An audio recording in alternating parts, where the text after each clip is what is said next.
आगरा के ताजमहल में दो युवकों ने मुख्य मकबरे पर गंगा जल चढ़ाया।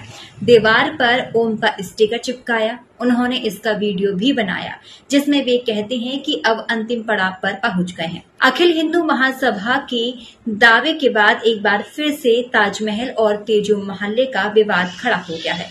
नमस्कार, मैं हूं अनीश और आप सब देख रहे हैं यूपी की आवाज। क्या है मामला, शुरू से समझते हैं। दरअसल 1965 में आजाद हिंद फौज के सिपाही PNOK की आई किताब ताजमहल द ट्रू स्टोरी में पहली बार ताजमहल को तेजो महल बताया गया। किताब में दावा किया गया कि ताजमहल की जगह शिव मंदिर था।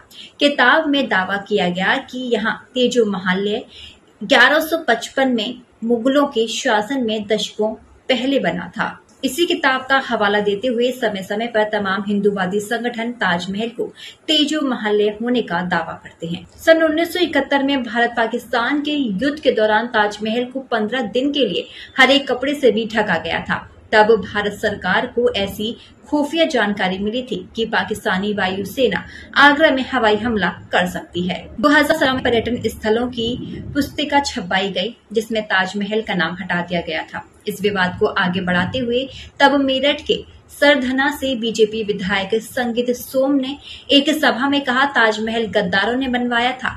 उसका इतिहास भारत की संस्कृति पर एक दाग की तरह है।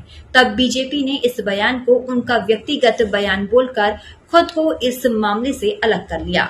इससे पहले 2015 में भी 6 वकीलों की एक समूह ने इस मुद्दे को लेकर याचिका लगाई थी। इसी साल आगरा में वकीलों के एक समूह ने ताजमहल को अग्रेश्वर महादेव मंदिर बताते हुए जिला अदालत में याचिका दाखिल की थी।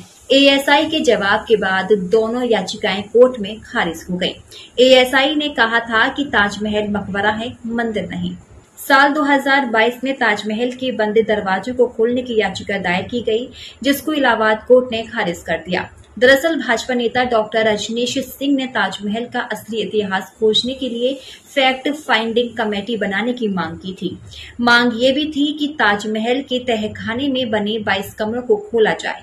याचिकाकर्ता ने इन कमरों में हिंदू देवी देवताओं की मूर्ति होने की संभावना जताई थी, जिस पर कोर्ट ने कड़ा रुख अपनाते हुए कहा था कि पहले यूनिवर्सिटी जाएं, PhD करें, तब कोर्ट आएं। अगर कोई रिसर्च करने से रोके तो हमारे पास आएं। अब जानते हैं कि ताजमहल के बंद दरवाजों को खोलने के लिए क्या अड़चन आती है। आपको बता दें, ताजमहल की बंद दरवाजों को खोलने के लिए कई अड़चनें आती हैं।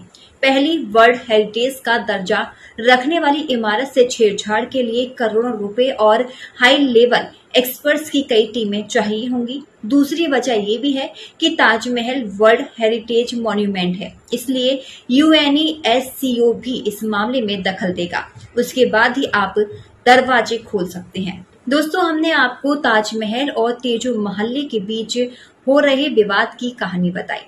इस स्टोरी में फिलहाल इतना ही। ऐसी और भी स्टोरी लेकर हम आते रहेंगे। तब तक के लिए बने रहिए हमारे साथ। नमस्कार।